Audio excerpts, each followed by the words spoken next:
लीजिए सुनिए। आचार्य चतुर्सेन शास्त्री के लिखे उपन्यास वयम रक्षा माह का 68वां भाग उरपुर, मेरी यानी समीर गोस्वामी की आवाज में।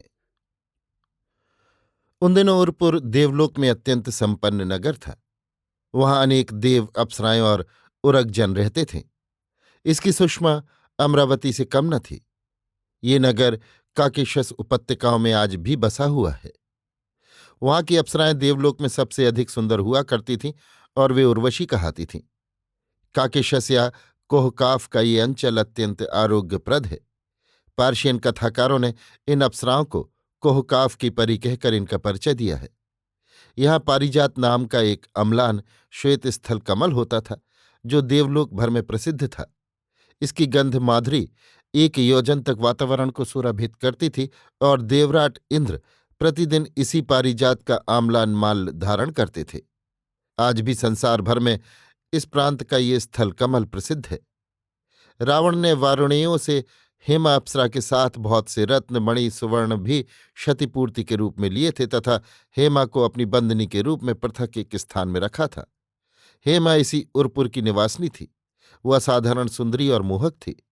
उसके कटीले नयनों के कटाक्ष और उन्नत रोजों का आकर्षण विलक्षण था। इस बृहद अभियान में रावण के साथ उसका ससुर मयदाना और उसके दोनों पुत्र मायावी और दुंदुभी भी थे। भली भांति सैनिक सन्निवेश स्थापित कर चुकने के बाद रावण ने अपने ससुर मयदानों को बुलाया तथा अपने सब मंत्रियों के समक्ष उसने कहा, हे महाभाग, सुम्बा द्वीप में मैंने आपकी कन्या ग्रहण करने के समय शुल्क रूप जो वचन दिए थे, उन्हें मैंने अब पूरा कर दिया। वारुणियों से दारुण युद्ध करके आपने अपने शत्रु का हनन किया तथा आपकी स्त्री हेमा अप्सरा का मैंने उद्धार कर दिया। अब वो बंदनी यहां उपस्थित है। स्वेच्छा से अकारण अपने पुरुष को त्याग कर जो स्त्री चली जाए और दूसरे से रमण करे, वो दंडनीय है। ऐसी स्त्री को शौर्य से फिर हस्तगत करना धर्म है तथा उस कुल त्याग्नि पुंशचली का वध करना भी कुलीन मर्यादा है। परंतु शौर्य से मैंने उसका उद्धार कर दिया। अब कुल मर्यादा के अनुसार कार्य करना आपका धर्म है। ये खड्ग है, लीजिए और उस कुल त्याग्नि कुलटा स्त्री का शिरच्छेद कर अपने प्रतिष्ठित कुल की प्रतिष्ठा सुरक्षित कीजिए, जिससे लोक में उदाहरण रहे। इतना कहकर रावण ने खड्ग अपने ससुर मयदानों के हाथ में दे दिया। मैंने कहा, हे सौम्य, तूने अच्छी धर्म मर्यादा कही। मैं भी यही ठीक समझता हूं और अभी उस कुलटा कुल त्याग्नि का हृदय इस खड्ग से निकालकर भक्षण करूंगा। अब उसके कलंकित जीवन से मुझे क्या। इतना कहकर मयदानव खड्गहस्त उस कारागार में गया जहां उसकी पत्नी हेमा अप्सरा बंदनी थी, जिसके वियोग में वो अपना राज्य नगर त्याग 14 वर्ष वन वन और देश देश की खाक छानता रहा था।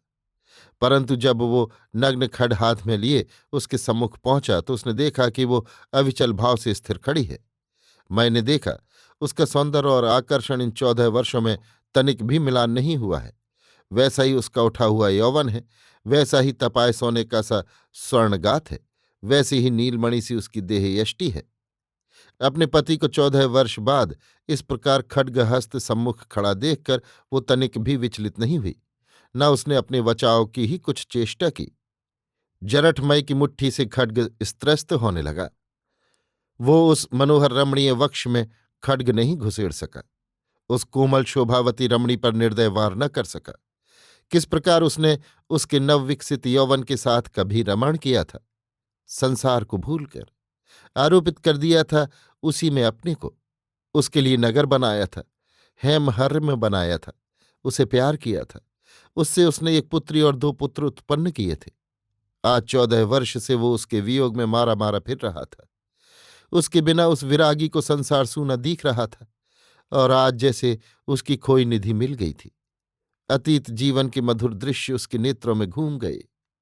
उसने देखा आज वो पहले से भी अधिक आकर्षक, मनोहर और सुंदरी है। अब भला वो कैसे उसका वध कर सकता था। हाथ में खड्ग लिए वो देर तक एकटक हेमा को देखता रहा। फिर उसने पूछा, अब तू क्या चाहती है? जो तुम चाहो।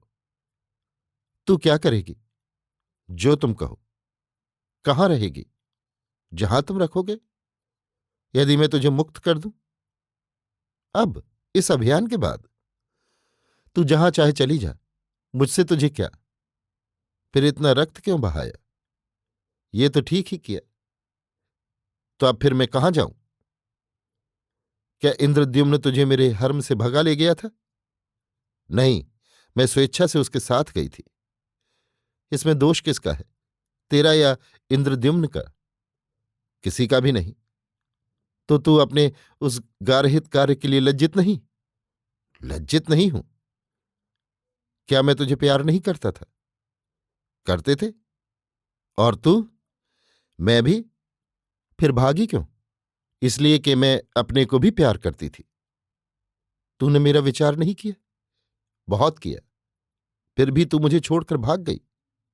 हां। किस लिए? तुम्हारे साथ नहीं रह सकती थी। क्यों? क्योंकि उसने भी मुझे प्यार किया। और तूने? मैंने भी उसे। क्या तू उसके साथ संतुष्ट रही? बहुत। मैंने तुझे कितने हर्म मणि दिए, कितने सुख साधन जुटाए, उसने भी ऐसा ही किया ना? फिर भी तो उसके साथ सुखी रही। हां।